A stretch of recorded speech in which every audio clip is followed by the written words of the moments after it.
गुरुदेव, जय श्री कृष्ण। हम लोग linear equation in two variable chapter 4 के एक्सरसाइज 4.1 के सेकंड पार्ट में पहुंच चुके हैं। आइए सेकंड क्वेश्चन के सेकंड पार्ट को देखते हैं और सॉल्व करते हैं कि क्या कह रहा है।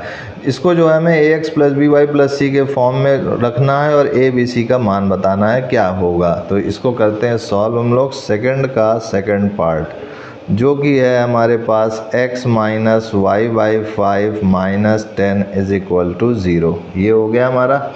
और अगर इसको एलसीएम ले सॉल्व करें तो ये हो जाएगा मेरे पास this is 5x, this is 5x, this is equal to ये हो जाएगा मेरे पास y, यहाँ 5 लें और यहाँ पर एलसीएम लेंगे तो ये माइनस 50 हो जाएगा, दिस इज इक्वल टू 0। कैसे लिए हैं, जहाँ कुछ नहीं होता वहाँ अपॉन में 1 मानते हैं। अब यहाँ पर पूरा जो है 5 इसका एलसीएम हो 1, 5 जा 5, 5 को यहाँ पर x से मल्टीप्लाई करेंगे तो 5x होगा।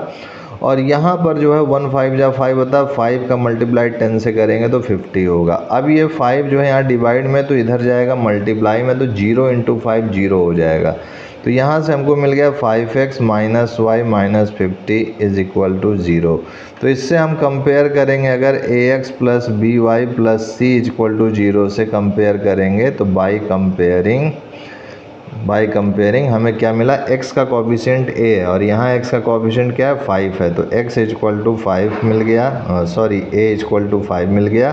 फिर यहाँ पर देखा जाए तो y का कोफिशिएंट b है और यहाँ पर y का कोफिशिएंट क्या है, जहाँ कुछ नहीं होता वहाँ माइनस यहाँ पर 1 मान लेते हैं, तो यहाँ पर ये -1 हो गया।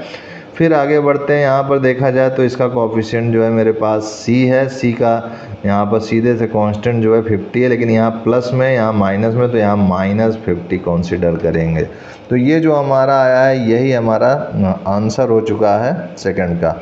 अब आते हैं हम लोग इसके थर्ड पार्ट की ओर और देखते हैं कि थर्ड पार्ट में क्या कह रहा है। ठीक है, अच्छा कभी कभी हो सकता है कि ये फ्रैक्शन के फॉर्म में, जैसे मैंने इतना सॉल्व कर दिया, मान लीजिए कि ये फ्रैक्शन के ही फॉर्म में आ जाए, इसमें कुछ ना हो कि जैसे ये x है सर माइनस यहाँ पर plus this is -1/5y, this is -10 is equal to 0। इसको हम लोग ऐसे भी लिख सकते हैं। तो यहाँ से अगर देखें तो यहाँ पर a का मान 1 आ जाएगा, b का मान -1/5 आ जाएगा और c का मान -10 आ जाएगा।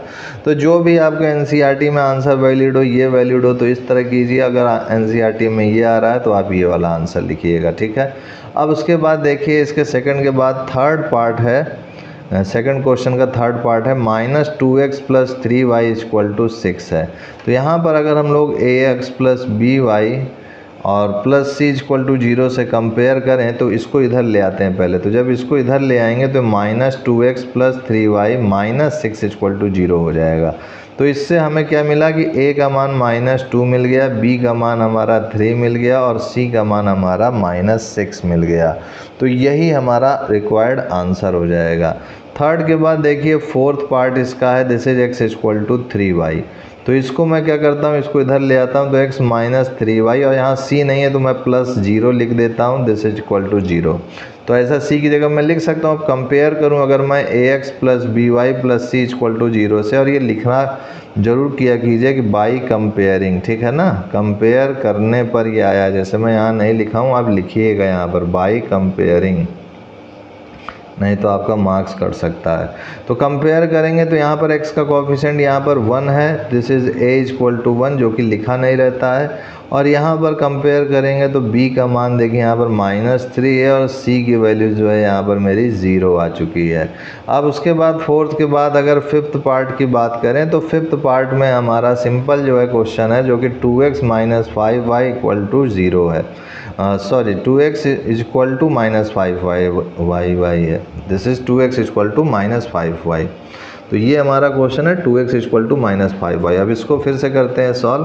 तो ये हो जाएगा हमारे पास, दिस इज, इसको इधर ले आते हैं तो 2x माइनस में है इधर तो इधर जाएगा तो प्लस हो जाएगा, 2x प्लस 5y और c नहीं है तो उसको +0 लिख लेते हैं, दिस इज इक्वल टू 0।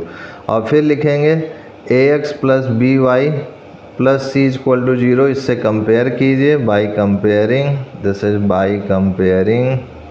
तो a का मान हमें देखिए 2 मिल गया, b का मान हमें 5 मिल गया और c की वैल्यू हमें 0 मिल गई कंपेयर करने से। यही हमारा रिक्वायर्ड आंसर हो गया।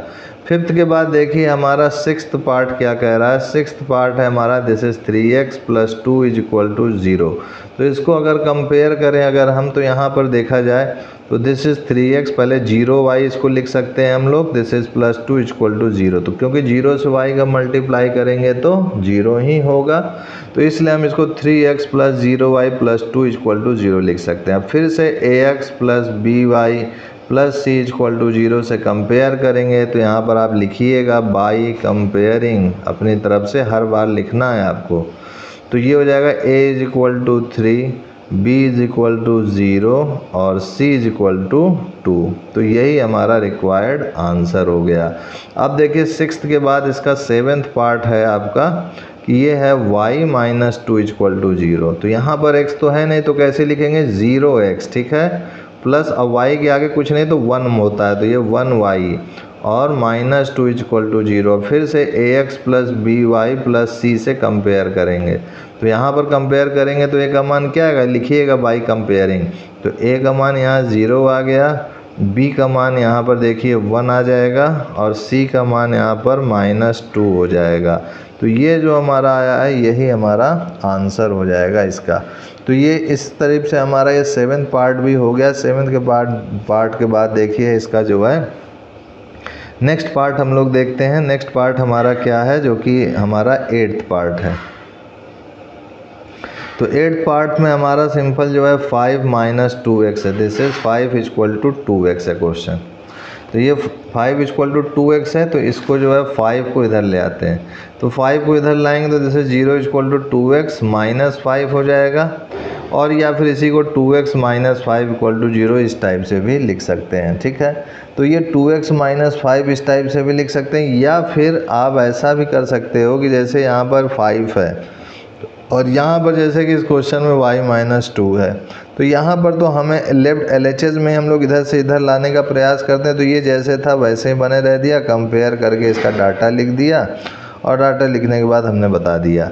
अब यहाँ पर क्या है कि हम इसको इधर लाएं सर कि इसको इधर लाएं, तो प्रयास तो एक किया जाता है कि इधर से इधर लाया जाता है। तो हो सकता है कि अगर आप इसको इधर ले जाएं फिर ऐसे करें तो आपसे आंसर मैच ना करे, तो फिर आप जो है इसको इधर ही ले आइए। तो इधर 5 - 2x = 0, यानी -2x और 0 y लिख सकते हैं हम लोग, +5 = 0, ठीक है।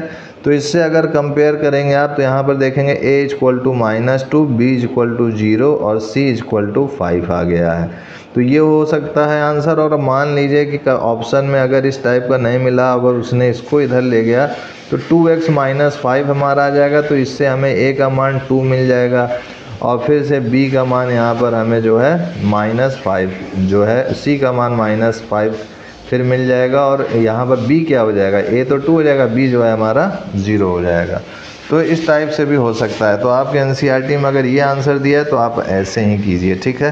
तो इसी के साथ हमारा ये एक्सरसाइज पूरा हो गया। इसमें 8 पार्ट थे। नेक्स्ट क्वेश्चन एक्सरसाइज के नेक्स्ट वीडियो में देखेंगे। आज के लिए इतना ही, तब तक के लिए जय गुरुदेव, जय Shri Krishna, and I will see you next time.